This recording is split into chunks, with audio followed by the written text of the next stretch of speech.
History. ठीक, देखिए आज हम लोग पढ़ेंगे कारगिल युद्ध पढ़ेंगे, ठीक ना।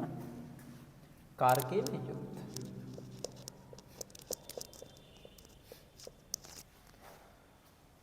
कारगिल युद्ध क्लियर दिख रहा है कि नहीं। कारगिल युद्ध, इसी कारगिल युद्ध में ही जैसे जब कारगिल युद्ध स्टार्ट हुआ था तो तब हम लोगों ने ऑपरेशन विजय चलाया था इसको जीतने के लिए। इस युद्ध को, तो इस युद्ध को जीतने के लिए कौन सा ऑपरेशन चलाया गया? ऑपरेशन विजय। मेन ऑपरेशन यही था, ऑपरेशन विजय। ठीक, और जो कारगिल युद्ध हुआ था ये हुआ था आपका 26 जुलाई, लिख देते हैं 26 जुलाई 1999 को।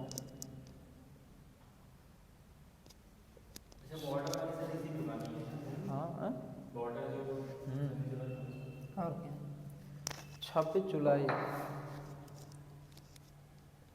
1999 को, ठीक ना। ये मतलब कारगिल जब युद्ध स्टार्ट हुआ तो डेट था सन 1999 का। ठीक, और 26 जुलाई के दिन से ही इसकी मतलब स्टार्टिंग हुई थी। तो क्या हुआ था कि 1998 में 1998 का सन में 1998 में कि दोनों देश जो है पाकिस्तान और भारत दोनों परमाणु संपन्न कंट्री बन गए थे, यानी परमाणु बम से संपन्न कंट्री बन गए थे। ठीक ना, दोनों के पास परमाणु बम था। तो दोनों कंट्रियों के पास जब परमाणु बम था, अगर दोनों कंट्रियों के बीच में यदि युद्ध होता तो इतना खतरनाक और इतना घातक युद्ध होता कि इसकी कोई कल्पना भी नहीं कर सकता है। ठीक, इतना घातक रूप ले लेता। तो इन्हीं सब चीज़ों को देखते हुए अपने भारत के जो दूरदर्शी जो प्राइम मिनिस्टर थे उनका नाम था अटल बिहारी वाजपेयी। उस समय प्राइम मिनिस्टर अटल बिहारी वाजपेयी थे। तो ये क्या हुआ कि अटल बिहारी वाजपेयी उस समय दिल्ली से लाहौर बस के माध्यम से बस से जो है दिल्ली से लाहौर गए थे।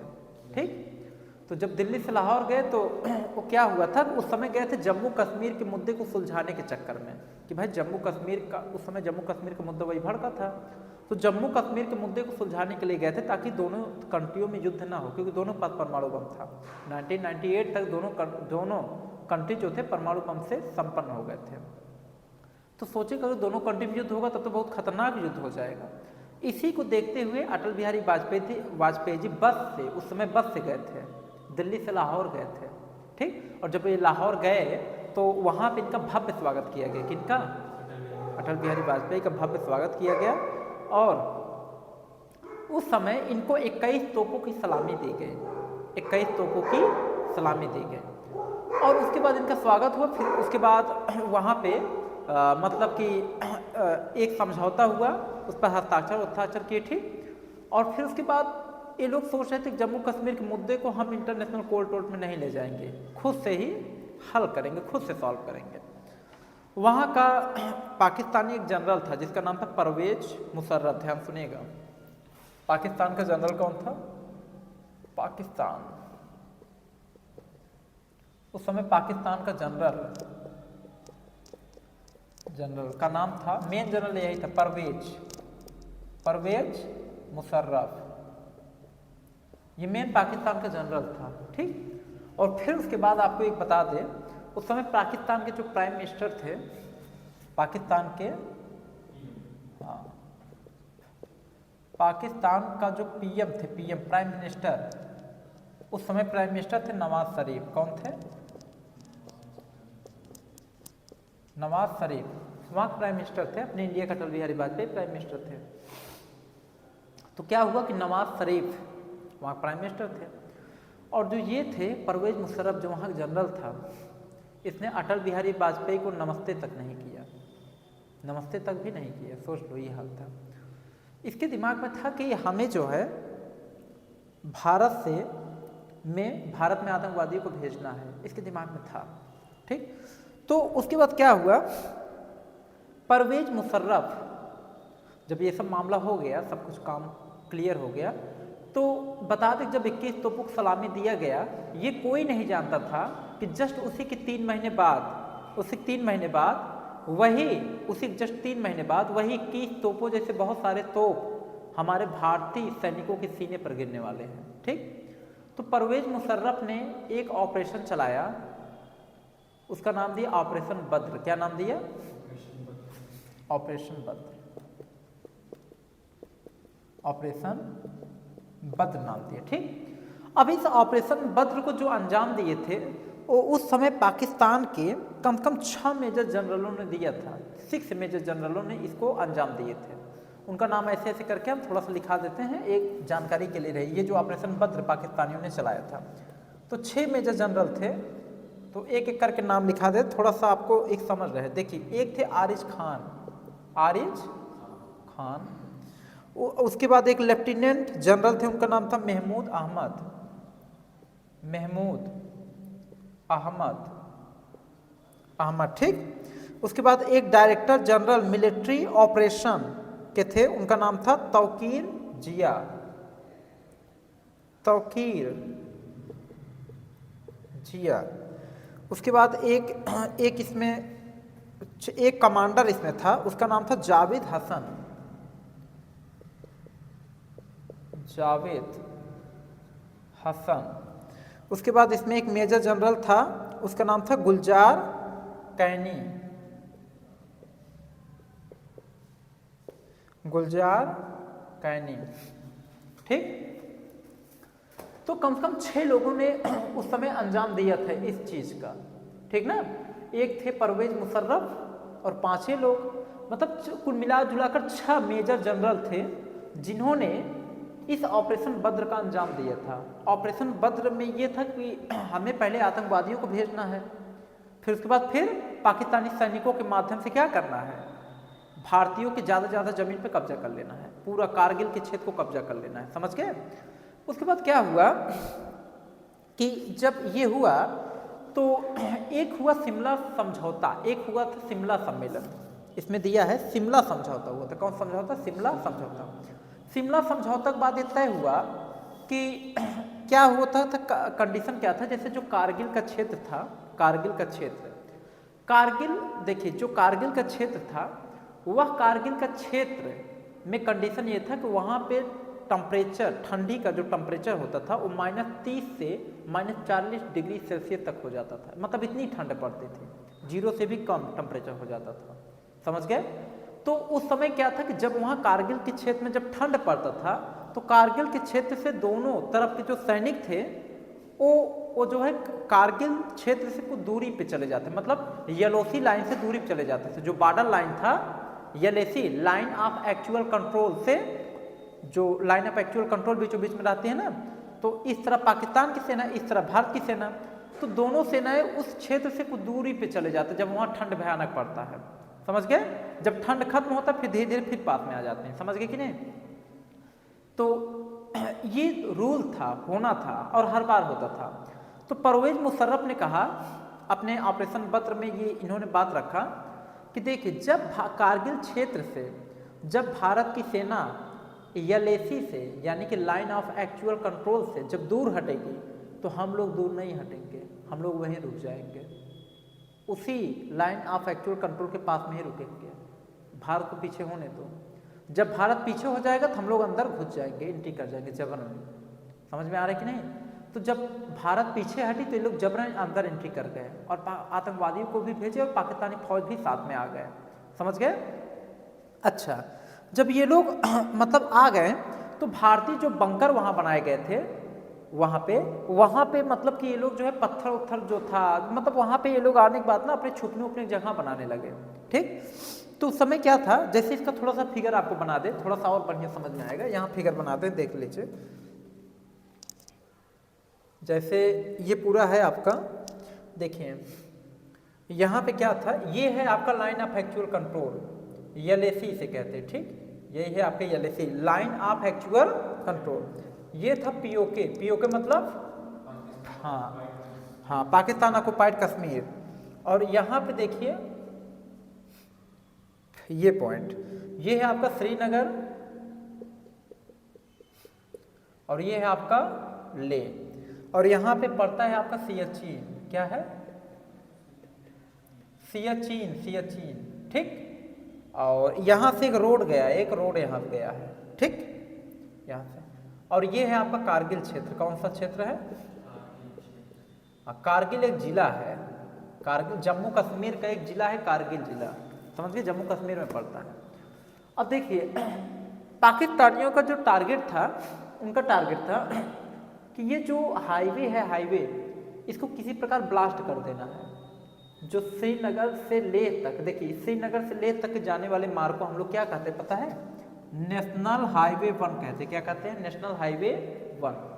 तो और बता दें कि ये जो सियाचिन से यहाँ तक का जो रोड, ये जो बना था, ये मार्ग जो बना था, पाकिस्तानियों को कहना था इसको तोड़ दो ताकि भारतीय किसी चीज़ का सहारा न ले पाए। समझ गए कि नहीं? तो फिर इन लोगों ने क्या किया, इन लोगों ने यानी कि ये लोग जो है उस समय कारगिल जो क्षेत्र था आपका, कारगिल क्षेत्र, कारगिल जो जिला था वो चार क्षेत्र, मतलब कारगिल जिला में मतलब छोटे छोटे 4 हिस्से थे उसमें। वो कौन कौन से हिस्से थे हम आपको लिखा देते, थोड़ा जानते रहना। यानी कि जो कारगिल क्षेत्र था, इस कारगिल क्षेत्र में पाकिस्तानियों ने इसी पर अटैक किया था, कारगिल क्षेत्र पर ही अटैक किया था, समझ गए, इसीलिए इसका नाम है क्या पड़ा? कारगिल युद्ध पड़ा। तो जो कारगिल क्षेत्र था वो मेनली 4 हिस्सों में बटा था, 4 हिस्सों में। देख लो कारगिल क्षेत्र, थोड़ा समझ में आया आपको? कारगिल जिला, जो कारगिल जिला था वो मेनली 4 हिस्सों में बटा था। देखिए कारगिल में पहले एक था मस्कोक वैली था, क्या था? हाँ, मस्को घाटी एक था, ठीक, इसी कारगिल जिला में ही पड़ता मस्को घाटी। एक इसमें पड़ता द्रास घाटी। कौन सा घाटी? द्रास। एक इसमें है कास्कर, एक इसमें है काक्सर। उसके बाद एक है बटालिक। क्या है? बटालिक। समझ गए ना? पाकिस्तानियों ने इन्हीं सब पे कब्जा जमाने का प्रयास किया था, ठीक। और ज़्यादा पाकिस्तानी है इसमें घुसे थे, द्रास घाटी में। द्रास ये क्या है? घाटी है, द्रास घाटी में घुसे थे, समझ गए। और हुआ क्या अब जैसे क्या हुआ कि जो कारगिल है वो पूरा पहाड़ी क्षेत्र है। जो कारगिल क्षेत्र है वो कैसा क्षेत्र है? पहाड़ी क्षेत्र है। तो क्या हुआ कि वहाँ इंडस्ट्री वगैरह था नहीं, तो कारगिल क्षेत्र में एक मतलब वहाँ पे एक पशु है, एक जानवर पाया जाता है जिसका नाम है याक। क्या नाम है? याक। ध्यान देना, याक ऐसे लिखा जाता है, याक, ठीक। ये जो याक है ये मतलब पहाड़ी क्षेत्रों पर पाया जाने वाला जानवर है, समझ गए कि नहीं। तो क्या हुआ कि एक आदमी था जिसका नाम था दयाल। क्या नाम था? दयाल। दयाल का कोई एक याक खो गया था, याक नाम का जानवर खो गया था, पाला होगा, खो गया। इसी की खोज में निकला था, एक सामान्य आदमी था, इसी खोज में निकला था। उसने देखा कि कुछ सैनिक ऐसे हैं जो मतलब कि छुपने के लिए जगह बना रहे थे पत्थरों के बीच में। तो उसको शंका लगा, वो आया जो है भारतीय फौजों को इसकी जानकारी दिया, हमारी सेनाओं को। तो 5 मई को हमारी सेना ने, 5 मई को हमारी सेना ने जो है पेट्रोलिंग करना शुरू किया। पेट्रोलिंग मतलब होता है जांच पड़ताल करना शुरू किया, ठीक, वहाँ पे। तो पाकिस्तानियों ने छुप करके कुछ जवानों को शहीद कर दिया, ठीक। और जब कुछ जवानों को शहीद कर दिया, फिर 9 मई को क्या हुआ? 9 मई जस्ट उसी के मान लो चौथे दिन, 9 मई के दिन बता दें कि पाकिस्तानियों ने हमारे मतलब कारगिल क्षेत्र पर बता दें कि इतना भीषण संहार, इतना भीषण मतलब कि गोलाबारी एकदम करना शुरू किया। बता दें कि भारत का एक था एमुनिशन डिपो, 127 करोड़ का गोला बारूद उसमें रखा गया था, एमुनिशन डिपो, उसको तबाह करके रख दिए। 127 करोड़ का घाटा भारत को तुरंत किए थे लोग। एमुनिशन डिपो में तो गोला बारूद भारत का रखा गया था, उसको तबाह कर दिए पूरी तरह, कारगिल में रखा गया था। समझ में आ रहा है कि नहीं। और उसके बाद फिर क्या हुआ, इन लोगों ने क्या किया कि बता दें कि उसके बाद भारत जो फिर जब तबाह करते थे, भारत की जो थल सेना उसने क्या किया, तो भारत की जो थल सेना थी उसने 19 मई को अभियान शुरू किया, 19 मई को इसके खिलाफ में, समझ गए, अभियान स्टार्ट किया। और बता दें द्रास पहाड़ी के कई छोटे छोटे हिस्से थे, द्रास पहाड़ी के, जैसे द्रास पहाड़ी के जो छोटे छोटे हिस्से थे उसमें जैसे टोलोलिंग लिख देते हैं, थोड़ा समझिएगा। जो द्रास पहाड़ी था, द्रास, इसके कई छोटे छोटे हिस्से थे, जैसे उन हिस्सों में जैसे है टोलोलिंग। क्या है? टोलोलिंग, उसके बाद टोलोलिंग के पास इसमें टोलोलिंग है, फिर टाइगर हिल है, टाइगर हिल, ऐसे से करके 2-3 हिस्से हैं। ठीक, तो क्या हुआ कि जब हमारे थल सेना की आर्मी ने जब अभियान किया 19 मई को, तो क्या हुआ कि बता दें कि द्रास में बहुत ज़्यादा फौजी इसके छुपे थे, पाकिस्तानी सेनाएं, और उसके साथ साथ बता दें आतंकवादी भी साथ में थे उसके, समझ गए कि नहीं। तो फिर क्या हुआ कि हमारे बहुत ज़्यादा जवान शहीद हो गए, वहीं पर शहीद हो गए। फिर हमारे सभी जो हमारी आर्मी थी, जैसे राजपूताना, जाट, इसमें है जाट रेजिमेंट, राजपूताना, जम्मू कश्मीर राइफल, उसके बाद गोरखा रेजिमेंट, इतने सारे बटालियन भेजे गए थे लड़ने के लिए पाकिस्तानियों से, समझ गए। अब हम पहले छुपे थे, आते थे, कोई मार देते थे धार, समझ गए कि नहीं, उन्होंने मारना आसान था। अब ये लोग बाहर से आते थे तो वो लोग छुप करके वार करते थे। ठीक, तो क्या हुआ कि जो उस समय की जो राजपूताना राइफल थे, ग्रेनेडियन थे, जम्मू कश्मीर राइफल थे, ठीक, जाट रेजिमेंट थे, गोरखा रेजिमेंट थे, इन लोगों को भेजा गया। ठीक, जब ये लोग आए, इन लोगों ने क्या किया, ज़्यादा लोग शहीद हुए, लेकिन फिर भी हार नहीं माने। इन लोगों ने क्या किया, टाइगर हिल को चारों तरफ से ऐसे घेर लिया, समझ के, फिर चुन चुन के पाकिस्तानियों को वहां से मारा। उसके बाद पाकिस्तानी फिर कब्जा नहीं करने पाए, तब धीरे धीरे घटते गए, समझ गए कि नहीं। उसके बाद क्या हुआ, बता दें कि अंततः क्या हुआ, हमारे जो भारतीय जवान थे, इन लोगों ने टाइगर हिल पर जाकर के भारतीय तिरंगा झंडा को लहरा दिया, भारतीय तिरंगा झंडा को लहरा दिया। और उसके बाद क्या हुआ कि उस समय एक बात बता दें, जैसे कि अटल बिहारी वाजपेयी ये प्राइम मिनिस्टर थे उस समय, तो बता दें कि इसके पहले जैसे राजीव गांधी जब प्राइम मिनिस्टर थे, राजीव गांधी जब प्राइम मिनिस्टर अपने समय में थे, तो वो एक तोप लाए थे भारत में, जिसका नाम था बोफोर्स तोप। क्या नाम था, बोफोर्स तोप। तो हमारे जो आर्मी थी, इन लोगों ने बोफोर्स तोप का खूब इस्तेमाल किया। बोफोर्स तोप इतना दागा, पाकिस्तानी परेशान हो गए कि बोफोर्स तोप से, समझ गए कि नहीं। और बोफोर्स तोप इतना घातक साबित हुआ पाकिस्तानियों के लिए, कल्पना भी कोई नहीं कर सकता था। इतना पाकिस्तानियों में जाकर तबाही मचा, पाकिस्तानी इतने आतंकवादी उससे मरे, इतने ज़्यादा सैनिक मरे, पाकिस्तानी वाले परेशान हो गए बोफोर्स तोप से, समझ गए। और भारतीयों ने खूब इस्तेमाल किया बोफोर्स तोप का। उसके बाद हुआ क्या, 26 मई 1999 को, 26 मई 1999 को हमारी जो वायुसेना है, वायुसेना ने एक ऑपरेशन शुरू किया, जिसका नाम रखा जो है, उसका नाम रखे जो है सफेद सागर। क्या नाम रखे, सफेद सागर। और जब सफेद सागर अभियान को शुरू किया, देखिए वायुसेना ने कौन सा अभियान शुरू किया था, जानते रहना, वायुसेना ने सफेद सागर अभियान शुरू किया, सफेद सागर अभियान शुरू किया। जब वायुसेना ने सफेद सागर अभियान शुरू किया, तो उस समय बता दें कि उस समय एक था MiG-27। तो MiG-27 को उड़ान मतलब लेकर गए थे पाकिस्तानियों से लड़ने के लिए, कौन पता है, उस पायलट का नाम था नचिकेता। क्या नाम था, नचिकेता। ये लेकर गए थे, तो रीजन क्या हुआ, जब ये लेकर गए तो उसमें कुछ टेक्निकल खराबी हो गया उस MiG-27 में।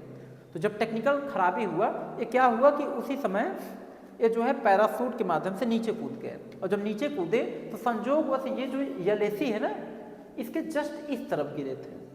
तो बाद में पाकिस्तानियों ने पकड़ लिया, भारतीयों ने बहुत फोर्स किया, जिनको मजबूरन छोड़ना पड़ा था, समझ गए कि नहीं, पाकिस्तानियों को। उसके बाद हुआ क्या, बता दें कि उसके बाद इसमें क्या अभिनंदन, उसको भी तो मतलब पाकिस्तानियों ने पकड़ा था, वो तो बड़ी मजबूरी में जो हम लोग छोड़ना पड़ा, जब ऊपर से प्रेशर पड़ा।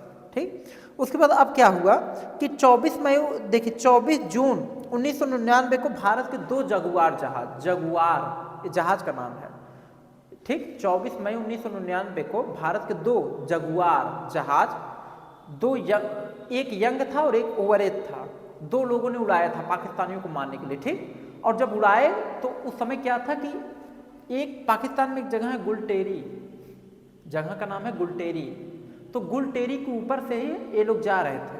तो एक यंग एज का था, वो जो है मतलब कि सब फिट उठ कर चुका था मारने के लिए, जिससे उड़ाना था, हाँ, मतलब तोप से। तो क्या हुआ कि उस समय जो एक AK सिंह करके थे, वो भी जगुआर जहाज को ही मतलब उड़ा के ले जा रहे थे, और एक था यंग एज का था। तो यंग एज वाला सब सेट कर दिए कि उड़ा देना है, पाकिस्तान के अंदर घुस गया था। तो पहले AK सिंह ने पूछा, ये बताओ तुम हो कहाँ? उसने कहा कि हम जो है पाकिस्तान के सीमा के अंदर हैं, और यहीं से उड़ाने जा रहे हैं, यहीं तो गोला छोड़ने जा रहे हैं। तो कहें कि नहीं, हमें पाकिस्तानियों को नहीं मारना है, हमें कारगिल में घुसे आतंकवादियों को मारना है, इस पर हमें छोड़ना है। और बता दें ये लोग जिसके ऊपर से होकर उस समय जा रहे थे ना, वो क्षेत्र था गुलटेरी, और गुलटेरी में उस समय कौन कौन रुका था पता है? वहीं कैंप लगा था। उसी कैंपों में जानते हो वहाँ का पीएम नवाज शरीफ, परवेज मुशर्रफ वहीं सब थे। अगर छोड़ देते ना सब मर जाते, उसी समय ये मर जाते। समझ रहे हो कि नहीं? वो तो ये मना कर दिया, ये कहा हमें कारगिल क्षेत्र के आतंकवादी को मारना है, ना कि पाकिस्तानियों को मारना है। समझ गए? तो फिर उसके बाद क्या हुआ? उसके बाद ये लोग आए और यहाँ पे फिर मतलब कारगिल में लोगों ने युद्ध किया। समझ गए कि नहीं? और फिर उसके बाद क्या हुआ कि फिर हमारी अब नेवी, फिर उसके बाद आती है नेवी। हमारी जो नेवी है इंडियन नेवी ने ऑपरेशन तलवार चलाया था। क्या चलाया था? ऑपरेशन तलवार। हमारी नेवी ने जब ऑपरेशन तलवार चलाया तो इसने क्या किया, पाकिस्तान जैसे जो समुद्री सीमा है, जहाँ से पाकिस्तान का जो समुद्री जहाज जहाँ से मतलब आते जाते हैं, जहाँ माल उल लाते ले जाते हैं, उस सीमा को पूरा बंद कर दिया, ताकि पाकिस्तानियों का जो आने जाने वाला समुद्री सीमा वाला मार्ग है, ताकि ये लोग कहीं आ जा ना पाए और इनको कोई बाहर से कोई सामान ना सप्लाई हो पाए। समझ गए कि नहीं? और अंदर ही ताकि रह जाए, और फिर उसके बाद जब कहीं बाहर से कोई सामान नहीं मिलेगा, हथियार नहीं मिलेगा, कब तक तुम लड़ोगे? खाने पीने का सामान नहीं मिलेगा, परेशान हो जाओगे कि नहीं? और जब बाहरी चीज़ बंद हो जाएगा तो समस्या तो हो ही जाएगा, आपके कंट्री में कितना चीज़ उग रहा है। उसके बाद हुआ क्या, तो बता दें कि ये लोग बहुत बुरी तरीके से हारने लगे। कौन? पाकिस्तानी बहुत बुरी तरीके से हारने, और इनकी ज़बरदस्त पिटाई चल रही थी कारगिल में। इनकी इतनी ज़बरदस्त पिटाई चल रहा था, ये लोग परेशान तंग चिंता में आ गए। उसके बाद क्या हुआ कि वहाँ के जो पीएम थे नवाज शरीफ थे। अब नवाज शरीफ जब सोचे अब तो हम हार रहे हैं, ये चले गए अमेरिका में उस समय थे बिल क्लिंटन। ठीक, हाँ, उस समय अमेरिका में बिल क्लिंटन थे। तो कहें कि देखिए हमारे ऊपर जो है भारतीयों ने हमला कर दिया, अटैक कर दिया, और हम लोग को बहुत मार रहे हैं। तो बिल क्लिंटन ने बताया कि ये बताओ कारगिल में कौन आतंकवादी भेजा है? कौन भेजा? जरा बताए, किसके फौज कारगिल में सबसे पहले घुसे थे? कहें कि जो है परवेज मुशर्रफ पता नहीं कैसे आतंकवादी को भेज दिया था, तो उसमें हम क्या करें जो है। तो कहें कि ये बताओ परवेज मुशर्रफ को तुम ही लोगों ने जनरल बनाया है ना, बिना तुम्हारे अनुमति से वो ऐसा कर देंगे? वो अपने आप ऐसे आतंकवादी को भेज देंगे अंदर? कहें कि इसमें तुम ही दोनों की गलती है। तो फिर वहाँ से कोई सहायता इसको मिला नहीं, तो वापस चला आया। समझ रहे हो कि नहीं?